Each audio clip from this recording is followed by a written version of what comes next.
Mathematics classes for class 11th। आज हम लोग इस 11th क्लास में रिलेशन के बाद फंक्शन की बात करेंगे। इसके प्रीवियस वीडियो में हमने रिलेशन की बात की थी, उसके पहले कार्टेशियन प्रोडक्ट समझ चुके थे और रिलेशन में हमने देखा था कि यह relation is a subset of a Cartesian product from A to B and this relation is called a relation from A to B. If the Cartesian products is A into B, then the relation is from A to B, and if the Cartesian product is B into A, then the relation is also from B to A. तो ये बात तो clear हो चुकी है previous video में। अब हम लोग रिलेशन में देखते हैं कि कभी कभी ऐसा भी केस होता है कि यहाँ जो हम लोग डोमेन ले रहे थे उस डोमेन के ईच एलिमेंट के लिए यहाँ पर कोई ना कोई स्पेसिफिक या यूनिक इमेज मिलता है, तो हम लोग उसको रिलेशन कहते हैं। डिफिनीशन देते हैं कि a function is a specific relation. तो ये जान लीजिए कि फंक्शन जो होगा तो रिलेशन निश्चित रूप से होगा in which there exist a unique image. Unique image का मतलब कि नॉट अदर, दूसरा इमेज नहीं होगा, यानी एक का इमेज एक ही होना चाहिए for each element of domain. तो जो हम लोग डोमेन में यहाँ एलिमेंट लेते हैं, इस एलिमेंट के हर एक एलिमेंट के लिए एक यूनिक इमेज होना चाहिए। तो यहाँ पर अ यूनिक इमेज लिखे हैं तो ओनली वन यूनिक इमेज भी लिख सकते हैं, बात एक ही है, दोनों का मीनिंग सेम है। तो अब जैसे एग्जाम्पल के लिए हम लोग एक ले रहे हैं सेट जिसमें 1 2 3 एलिमेंट हैं, बी में आपके 4 5 6 7 एलिमेंट हैं। ये पहला सेट जो है डोमेन हो गया। बाद वाला जो होगा ये तो आपका को डोमेन, ये तो पता है पहले से, रिलेशन में भी वही चीज़ होता है, फंक्शन में भी वही चीज़ होता है।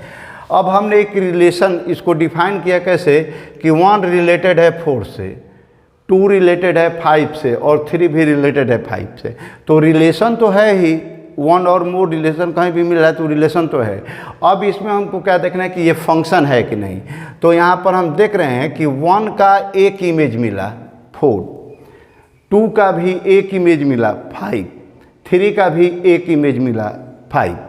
अब यहाँ पर डोमेन में 1 2 3 जो 3 एलिमेंट थे, तो हर एक एलिमेंट के लिए इमेज हमको एक ही मिला, 1 का एक इमेज, 2 का एक इमेज, 3 का एक इमेज।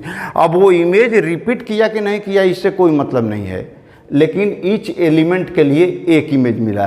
तो इस केस में हम कहेंगे कि यह एक फंक्शन है और इसको हम लोग ऐसे इंडिकेट करते हैं, एफ लिखते हैं। और एक बात और ध्यान रखिएगा कि फंक्शन को हम लोग मैपिंग भी बोलते हैं, किसी किसी बुक में इसको मैपिंग भी लिखा रहेगा।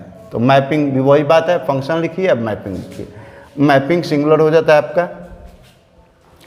अब यहाँ पर एक और एग्जाम्पल लेते हैं, जैसे मान लीजिए कि 1 2 3 है और यहाँ पर हमने लिया 4 5 6, 1 का दे दिए 4, 2 का दे दिए 5 और 3 का कुछ नहीं दिए, 3 का कोई इमेज नहीं है।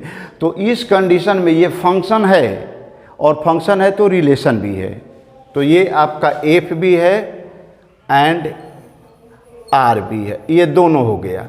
इसमें हम क्या देखते हैं कि ये रिलेशन तो है, आर है, लेकिन फंक्शन में ये फंक्शन नहीं हुआ। तो फंक्शन क्यों नहीं हो रहा है? तो क्योंकि यहाँ पर देख रहे हैं कि इसमें पहले सेट में 1 2 3 एलिमेंट हैं, 3 एलिमेंट हैं, लेकिन 2 ही का इमेज मिला है, यहाँ पर 3 का कोई इमेज नहीं मिला। तो हमारा वर्ड क्या है कि ईच एलिमेंट, तो ईच में छूट जा रहा है एक 3, इसलिए ये फंक्शन आपका नहीं होगा। उसी तरीके से अगर हम एक तीसरा एग्जाम्पल लेते हैं, जैसे फर्स्ट एग्जाम्पल हुआ, ये सेकेंड एग्जाम्पल, तो ये रिलेशन हुआ लेकिन फंक्शन नहीं हुआ। ऐसे ही एक तीसरा एग्जाम्पल हम लेते हैं। तीसरे एग्जाम्पल में हम लोग लिख सकते हैं यहाँ पर जैसे ए, यहाँ पर एक ले लिए बी और इसके बाद इसमें हम लोग यहाँ पर 1 2 3 लिख दे रहे हैं, यहाँ 4 5 6 उसी को ले रहे हैं। अब इसमें हम देख रहे हैं कि 1 का इमेज 4 हो गया 1 का इमेज 5 भी मान लीजिए कि किसी रूल के अनुसार हो जा रहा है, 2 का भी हो जा रहा है 6 और 3 का भी हो गया 6। तो अब इस केस में हम क्या देख रहे हैं कि यहाँ पर 2 का तो एक इमेज मिला, यूनिक इमेज, 3 का भी एक यूनिक इमेज मिला है, लेकिन 1 के 2 इमेज मिल गए। तो 1 के 2 इमेज मिल गए तो यूनिक नहीं हुए, एक से अधिक हो गया तो यूनिक नहीं हुआ। तो इसलिए ये भी आपका रिलेशन होगा लेकिन फंक्शन नहीं होगा। तो आर ये होगा लेकिन फंक्शन में नहीं होगा। तो अब इन तीनों एग्जाम्पल को देखने से आपको क्लियर हो गया होगा कि कोई भी रिलेशन फंक्शन होगा तो उसके लिए ज़रूरी कंडीशन है कि लेफ्ट साइड में जो सेट है, पहला जो सेट है या डोमेन कह सकते हैं आप उसको, तो जो डोमेन है उसके हर एक एलिमेंट के लिए केवल एक बनना चाहिए। तो अगर हम वेन डायग्राम से दिखा रहे हैं तो वेन डायग्राम से हमको देखना है कि अगर पहले सेट के हर एक एलिमेंट से केवल एक एक एरो मार्क निकल रहा है तो निश्चित रूप से फंक्शन होगा। अगर एक से अधिक निकल रहा है, जैसा कि इसमें था एक से अधिक निकला, यहाँ पर एक से अधिक एरो निकला, या फिर कोई छूट जा रहा है जैसे इसमें छूट गया था, तो इन दोनों केस में आपका वो फंक्शन नहीं होगा। अब ये तो वेन डायग्राम में हम दिखाए। अब इतनी चीज़ों को अगर हमको सेट के रूप में दिखाना हो तो कैसे दिखा सकते हैं? तो सेट में जैसे हमने देखे इन सेट्स कैसे दिखा सकते हैं रोस्टर फॉर्म में, तो देखिए पहला है जैसे ए को हमने लिख दिया 1 2 3 और बी हो गया आपका कितना, तो बी हो गया 4 5 6 7। तो रिले एफ जो हुआ, एफ कैसा होगा, तो एफ इक्वल्स टू, अब यहाँ पर 1 का 4 है तो आप 1 4 लिखिए, फिर 2 का 5 है 2 5 लिखिए, फिर 3 का 5 है तो 3 5 लिख दीजिए। तो अब यहाँ हम क्या इस रूप में दिया जा सकता है। वैसे ही सेकंड में आप देख रहे हैं कि सेकंड में क्या दिया हुआ है कि a इक्वल्स टू 1 2 3 और b इक्वल्स टू दिया है 4 5 6 और r दिया हुआ है आपको 1 4 और 2 5 और है ही नहीं। थर्ड में ऐसे ही दिया हुआ है कि a equals to 1 2 3, b equals to दिया है 4 5 6 और आपको दिया है r का वैल्यू दिया है यहाँ पर 1 4 1 5 2 6 और 3 6। तो इस कंडीशन में अब हम देख रहे हैं कि यहाँ पर 1 2 3 है। बिना इस चीज़ को अगर ऐसे रूप में दिया हो तो हम बिना वेन डायग्राम के भी दिखा सकते हैं कि कौन है कौन नहीं है। तो यहाँ पर जैसे 1 2 3 है तो इसमें देखिए यहाँ फर्स्ट सेट में जितने भी एलिमेंट होंगे एग्जैक्टली उतना ही ऑर्डर्ड पेयर होना चाहिए। तो पहले तो 3 हैं तो 3 यहाँ पर हैं तो चांसेज बन रहा है कि फंक्शन हो सकता है। अब चेक क्या करना है कि किसी भी ऑर्डर्ड पेयर का फर्स्ट एलिमेंट रिपीट नहीं करना चाहिए। तो जैसे यहाँ पर 1 है, यहाँ 2 है, यहाँ 3 है, तो फर्स्ट एलिमेंट हर एक ऑर्डर्ड पेयर का डिफरेंट है और टोटल ऑर्डर पेयर कितने हैं, तो जितना पहले सेट ए में आपका एलिमेंट है तो इसका मतलब कि ये निश्चित रूप से फंक्शन हो गया। अब बी में देखते हैं तो यहाँ पर 1 2 3 3 एलिमेंट हैं और इसमें ऑर्डर्ड पेयर की संख्या कितनी है, 1 और 2 2 है। तो बिना सोचे हुए आप बोल दीजिए कि फंक्शन नहीं होगा, बाकी कुछ देखना ही नहीं है। जब यहाँ पर 1 2 3 एलिमेंट हैं तो यहाँ पर ऑर्डर्ड पेयर आपको 3 होना चाहिए था, 2 ही ऑर्डर्ड पेयर दिया है तो नहीं होगा। अब यहाँ पर देख रहे हैं कि इसमें 1 2 3 और 4 5 6 दिया हुआ है तो यहाँ पर 1 2 3 है तो हमको 3 ऑर्डर पेयर मिलना चाहिए और यहाँ पर 1 2 3 4 दे दिया है तो बिना सोचे हुए आप बोल सकते हैं कि भी नहीं है। एक तो सिंपल तरीका ये हो गया। अब क्यों नहीं है थोड़ा सा उसका एक्सप्लेनेशन देना चाहते हैं तो यहाँ देख सकते हैं कि जैसे इसमें 1 का तो इमेज मिल रहा है, 2 का भी मिल रहा है, लेकिन 3 ऐसा एलिमेंट है ए सेट में जिसका कोई इमेज नहीं मिल रहा है। तो इस तरह से ये फंक्शन नहीं हुआ।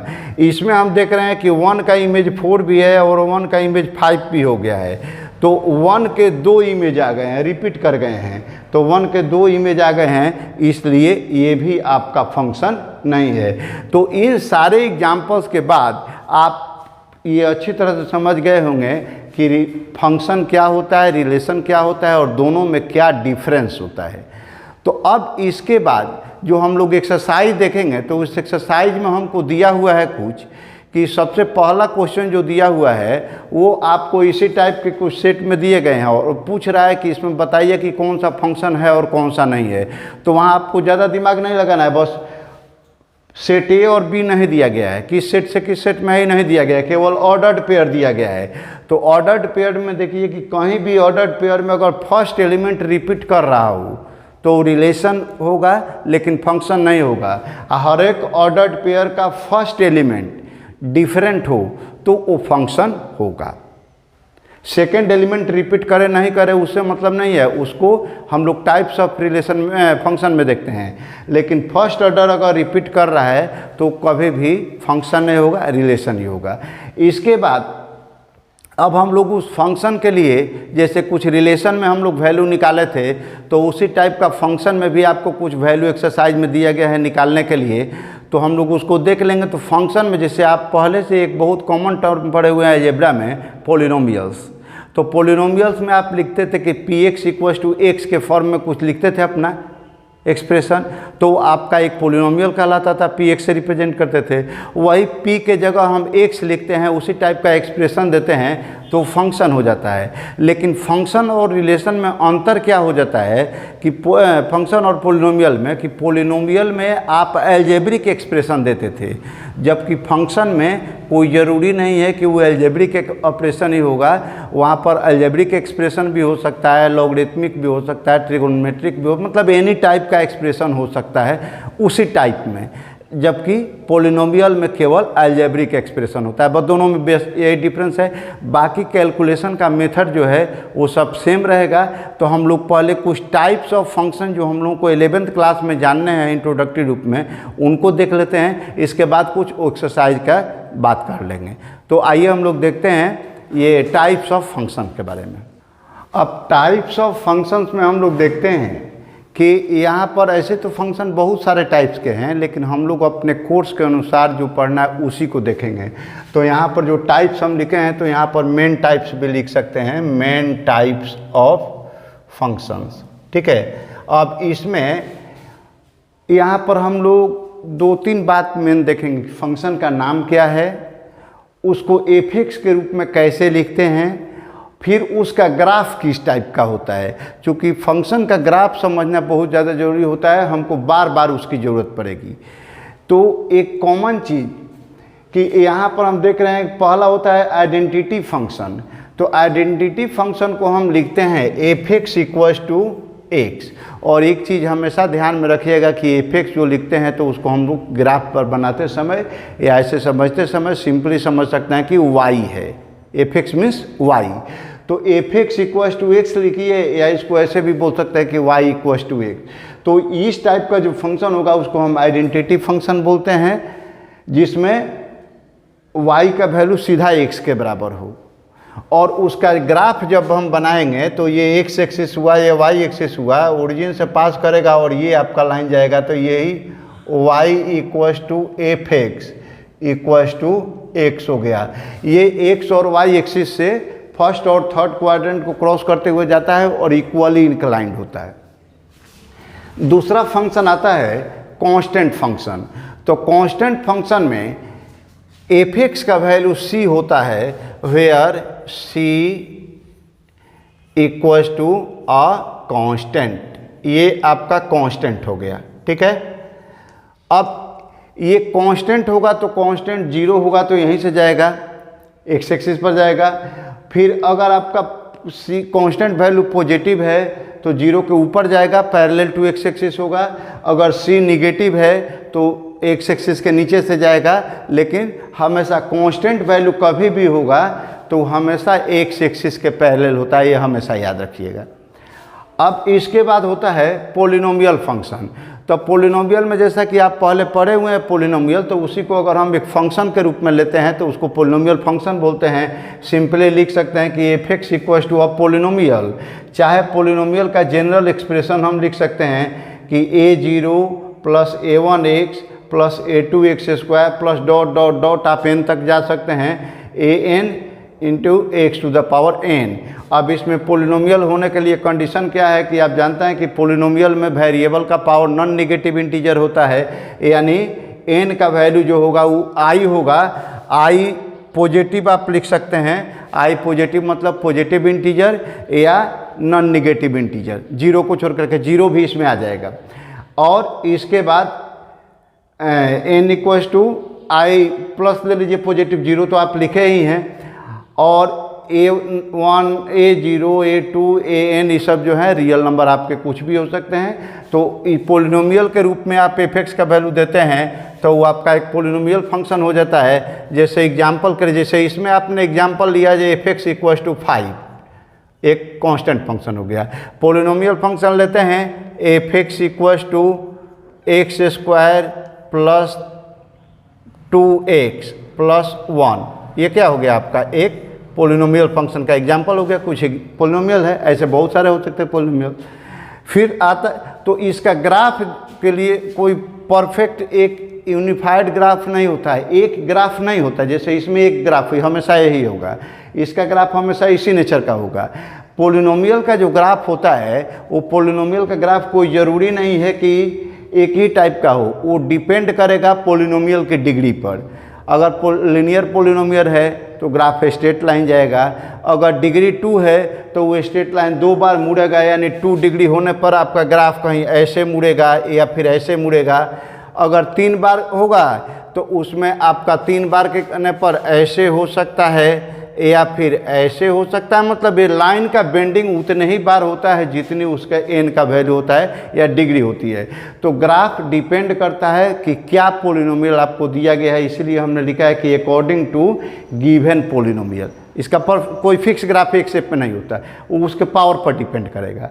फिर रेशनल फंक्शन भी जो है तो ये भी क्या होता है कि किसी फंक्शन को हम दो पोलिनोमियल फंक्शन के रेशियो के रूप में लिखते हैं, यानी gx बटा hx के रूप में लिखते हैं, जिसमें gx और hx आपके पोलिनोमियल फंक्शन हैं और नीचे वाले फंक्शन का वैल्यू नॉट इक्वल टू 0 है, तो उस केस में हम लोग इसको रेशनल फंक्शन कहते हैं। तो जब पोलिनोमियल फंक्शन का ग्राफ कोई हम एक रूप में नहीं लिख सकते, तो रेशनल फंक्शन का भी ग्राफ कोई एक रूप में प्री डिसाइडेड नहीं होता है, वो डिपेंड करता है कि क्या क्या टर्म आपको दिए गए हैं।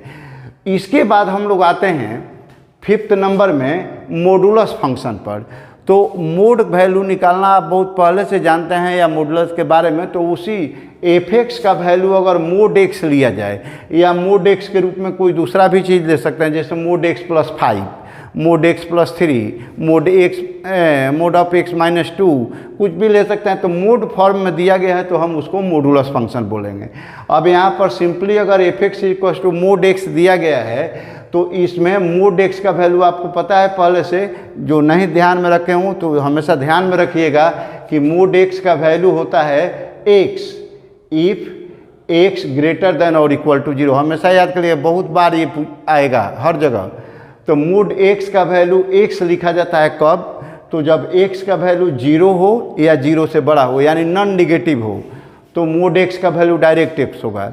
और अगर आप निगेटिव हो एक्स का वैल्यू, एक्स खुद निगेटिव हो, तो वहाँ पर उसका वैल्यू होता है -x।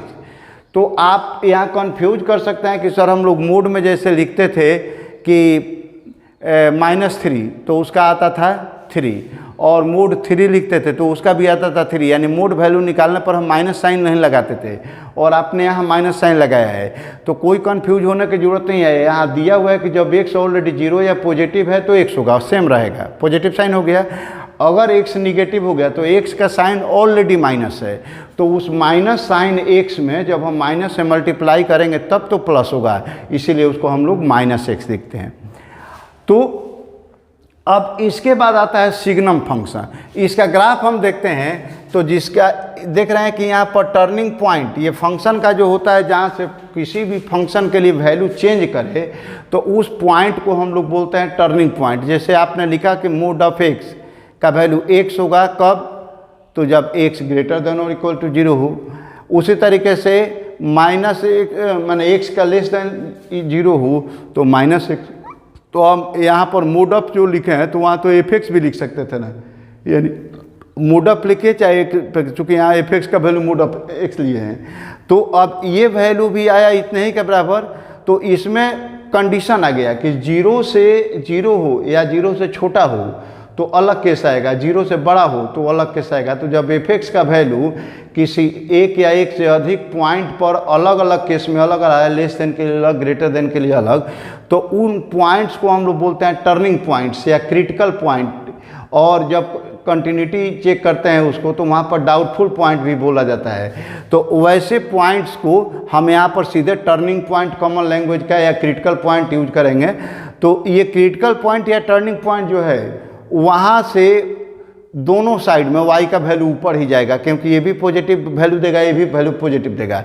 तो ग्राफ उसका जब बनाते हैं तो टर्निंग पॉइंट होता है वहाँ पर तो नीचे टच कर गया, और यहाँ से एफ एक्स का वैल्यू x हुआ तो जैसे ये जा रहा था इधर जाएगा कब, जब x बड़ा है। तो x बड़ा है तो इधर ले लिए तो यहाँ जा रहा है, इन्फाइनाइट तक जाएगा। वैसे ही x और y का दोनों वैल्यू इक्वल देते हुए। और जब माइनस एक्स लेंगे तो माइनस एक्स में क्या कर रहा है कि माइनस एक्स, तो उल्टा हो जाएगा, तो माइनस को माइनस करेंगे तो प्लस हो जाएगा, यानी वहीं से ये इधर जाएगा v के पोजीशन पर। यहाँ भी समझ सकते हैं कि f x equal to x था पूरे में, तो यहाँ से इधर गया, यहाँ से इधर गया, तो यहाँ से यहाँ तक एफ एक्स था, और यहाँ पर आकर के माइनस एक्स हो रहा है तो बस ये यहाँ से निकल जाएगा तो माइनस हो जाता है। तो मोड फंक्शन का ग्राफ देखेंगे कि y एक्सिस के नीचे नहीं आएगा, लोअर पॉइंट के नीचे कभी नहीं आएगा। इसके बाद हम लोग सिग्नम फंक्शन की बात करते हैं। तो सिग्नम फंक्शन में आपको दिया हुआ है कि एफ एक्स का वैल्यू 3 ही इसमें डिफाइंड है। एफ एक्स का वैल्यू 1 होगा कब, जब x का वैल्यू ग्रेटर देन 0 होगा। इसी का वैल्यू 0 कब होगा, तो जब x का वैल्यू 0 होगा, और जब x का वैल्यू निगेटिव होगा या तो वहाँ पर एफ एक्स का वैल्यू आता है -1। और इन्हीं बातों को, इन तीनों एक्सप्रेशन को हम एक साथ ऐसे भी लिख सकते हैं कि f x equal to mod of x by x, चाहे x by mod of x। इसको ऊपर नीचे, किसी को एक को ऊपर किसी को एक नीचे रखिए। If x not equal to 0, तो नॉट इक्वल टू 0 का मतलब कि लेस देन भी हो सकता है चाहे ग्रेटर देन भी, तो दोनों में यही केस लगेगा। इन दोनों को तोड़ने पर हमको ये और ये रिजल्ट मिल जाएगा इससे। 0 है तो 0 डिफाइंड ही है। अब इसका ग्राफ जब हम बनाते हैं तो ग्राफ में 0 पर 0 होता है। जब x का 0 था तो एफ एक्स का वैल्यू भी 0 है, यानी 0 पर 0 होगा। और 0 को छोड़ करके जैसे ही आगे बढ़ेंगे, यानी x का वैल्यू जैसे ही ग्रेटर देन 0 होगा तो उस हर केस में 1 आ रहा है। तो मान लीजिए कि यहाँ 1 है तो 0 को हम छोड़ रहे हैं, तो x पर 0 के सामने एक सर्किल दे देंगे, और सर्किल के बाद जितना जाएगा तो सबका वैल्यू ये 1 पर जा रहा है। उसी तरीके से जब 0 से छोटा लेंगे, x का वैल्यू लेफ्ट साइड में लेंगे, तो 0 को छोड़ करके जब छोटा बढ़ेंगे तो वहाँ से शुरू होकर के सभी -1 पर जा रहा है। तो इस तरीके से ये सिग्नम फंक्शन इसको बोलते हैं। सिग्नम फंक्शन का ग्राफ 0 से ग्रेटर देन के लिए 1 से पास करता है, लेस देन 0 के लिए -1 से पास करता है, और 0 पर 0 होता है। इसके बाद हम लोग इसका एक लास्ट टाइप जो हमको दिया हुआ है वो दिया हुआ है ग्रेटेस्ट इंटीजर फंक्शन। तो आइए हम लोग ग्रेटेस्ट इंटीजर फंक्शन को देख लेते हैं ग्राफ के रूप में।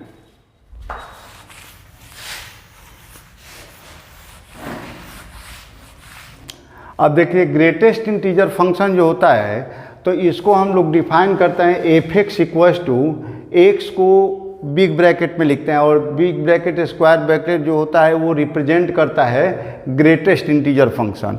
तो ग्रेटेस्ट इंटीजर फंक्शन का यहाँ मतलब क्या हुआ है, ये जो x है तो ये इसको हम लोग लिख सकते हैं कि x equals to the greatest integer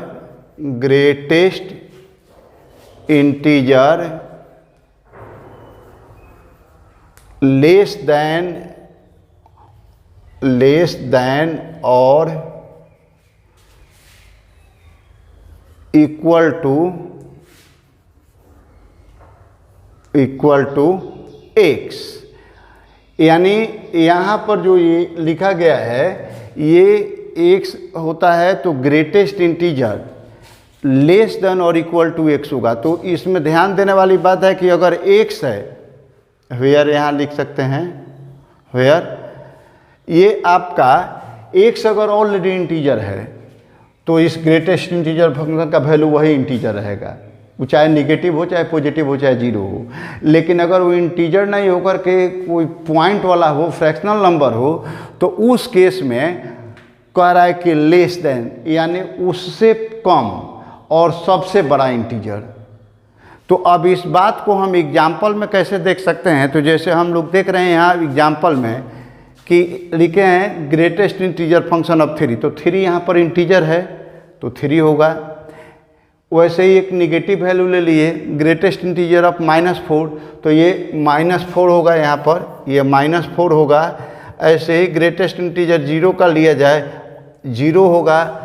अब यहाँ पर मान लो कि ले लिए कि -3.2 का ग्रेटेस्ट इंटीजर फंक्शन, तो हमको क्या देखना है, ये पॉइंट में है तो इंटीजर निगेटिव पॉजिटिव 0 जो था वो तो उतना ही रहेगा।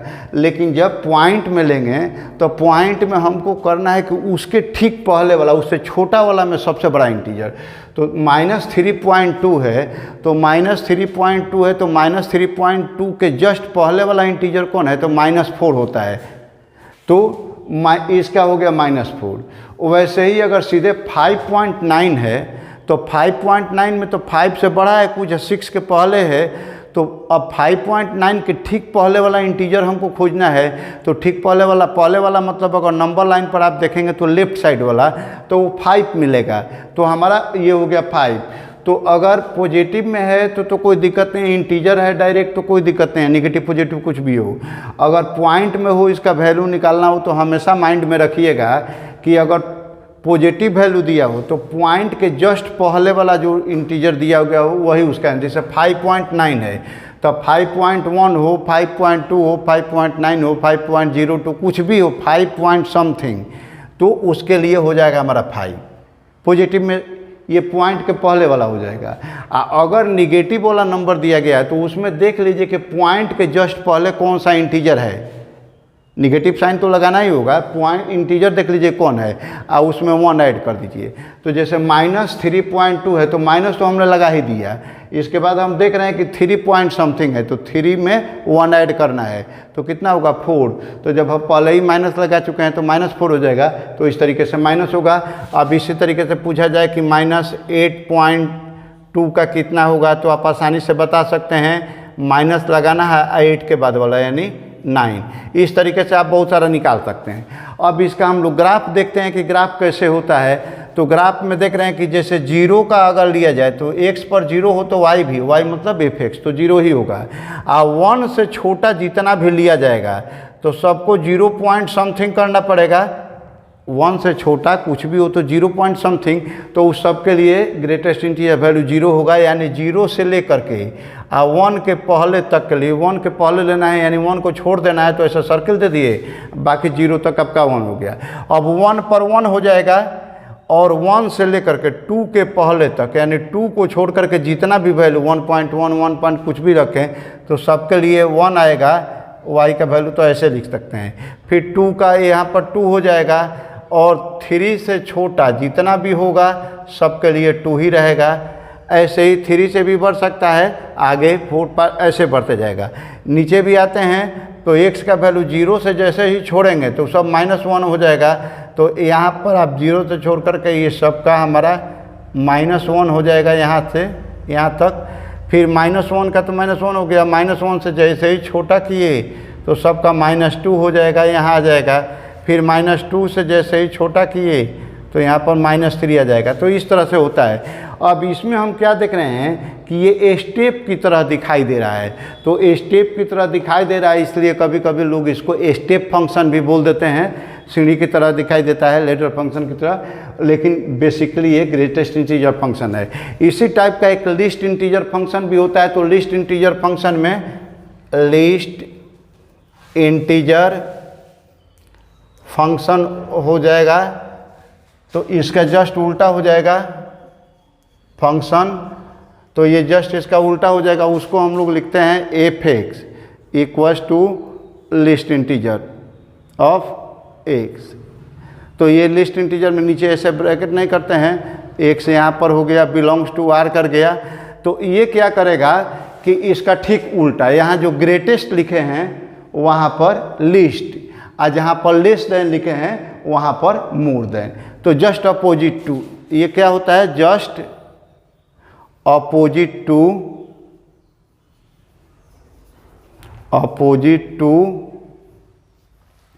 ग्रेटेस्ट इंटीजर फंक्शन, GIF के जस्ट उल्टा हो जाएगा। तो यहाँ ग्रेटेस्ट था तो उसमें लिस्ट लिखेंगे, लेस देन लिख रहे थे वहाँ मोर देन लिखेंगे, चाहे ग्रेटर देन लिखेंगे। ग्राफ भी जो बनाएंगे तो उसमें उसका ग्राफ कैसे हो जाएगा, तो देखिए जैसे अब इसमें हो जाता है कि जैसे इंटीजर में तो वैसे ही रहेगा, यहाँ पर लिस्ट इंटीजर आपका -4 हो तो इसका मतलब सीधा हो गया -4। उसी तरीके से लिस्ट इंटीजर 3 है तो इसका भी 3 हो जाएगा। लेकिन जैसे ही हम लोग लिखते हैं कि लिस्ट इंटीजर -3.2 तो इसका कितना हो जाएगा, 3.2 के ठीक बाद वाला। तो -3.2 के ठीक बाद में कौन आया, तो -3 आया। इसमें हम माइनस वाले में यहाँ नंबर बढ़ा रहे थे, इसमें छोड़ रहे थे ऐसे ही। तो इसका उल्टा काम करना है, यानी माइनस वाले में वही लिखेंगे, वही चीज़ अगर 4.2 हो तो यहाँ हम क्या करेंगे, 4 के बाद वाला यानी 5 लिखेंगे। ऐसे ही आपका उल्टा हो जाएगा। ग्राफ भी जो आप बनाएंगे तो ग्राफ भी बनने पर ऐसे ही हो जाएगा, जैसे ये आपका x हो गया, ये y इधर हो जाएगा x और ये होगा आपका y डैश। यहाँ 0 करेंगे तो 0 पर जैसे 0 आया और 0 से आगे जब बढ़े तो 0 से जब आगे बढ़े तो आपका क्या हो रहा है, 0 पर तो 0 हो रहा है, लेकिन 0 से जैसे ही आगे बढ़े 0 पॉइंट समथिंग किए तो उसमें 1 हो जाएगा। यानी 0 को छोड़ करके जैसे ही आगे बढ़े तो वहाँ पर 1 हो जाएगा ऐसे। तो ये y का 1 पर चला जाएगा। ऐसे ही अगर यहाँ पर मान लीजिए कि 1 है, ये 2 है, ये 3 ले लिए हैं, यहाँ पर 1 2 ले लिए हैं। अब जैसे ही 1 पर आए तो 1 था, 1 से जैसे ही आगे बढ़े तो 1 से जैसे ही आगे बढ़े तो कहाँ चला जाएगा, 2 पर चला जाएगा। इसी तरीके से आगे बढ़ते जाएगा, नीचे भी आएंगे आपका तो यहाँ पर हो जाएगा ऐसे। इसी तरीके से यहाँ पर हो जाएगा, जैसे 1 है, -1 है, यहाँ पर -1 -2 ऐसे ही बढ़ते जाएंगे आप। तो ये हमेशा ग्राफ जो होगा आपका इस तरीके से फॉलो होते जाएगा। जस्ट इसका उल्टा, इसमें राइट साइड में 0 रख रहे थे ग्राफ में, या इसमें लेफ्ट साइड में 0 रखते जाएंगे तो इस तरीके से आपका ग्राफ बन जाता है ग्रेटेस्ट इंटीजर का और लेस्ट इंटीजर का। तो ये डिफरेंट टाइप के फंक्शन को आप अच्छे से समझ लिए, इसके टाइप्स को देख लीजिए, जानकारी के लिए याद रखना है। वैसे एक्सरसाइज में आपके डायरेक्ट इससे कोई रिलेटेड क्वेश्चन नहीं दिए गए हैं, लेकिन इसको समझना जरूरी है क्योंकि बार बार आपको कैलकुलस में या मैथ के आगे वाले चैप्टर्स में इसका यूज पड़ेगा। इसके बाद हम लोग अगले वीडियो में मिलते हैं, तो अगले वीडियो में उसके एक्सरसाइज के क्वेश्चंस को देखेंगे। अभी पहले फंक्शन का टाइप उसके बारे में डिटेल समझ लीजिए और रिलेशन को आप प्रैक्टिस कर लीजिए, और तब इसके बाद फंक्शन को हम लोग देखेंगे। तो फंक्शन में जो डोमेन और रेंज का एक्सरसाइज होगा, तो जैसे पहले आप जानते थे वैसे ही है, इसमें डोमेन निकालना देखेंगे कि कैसे निकाला जाता है, और कुछ मिसलेनियस के भी क्वेश्चन हम लोग बनाएंगे। तब तक आप वीडियो को देख करके इसका कॉन्सेप्ट समझ लीजिए, फिर हम लोग नेक्स्ट वीडियो में मिलते हैं एक्सरसाइज के साथ। Thank you, best of luck.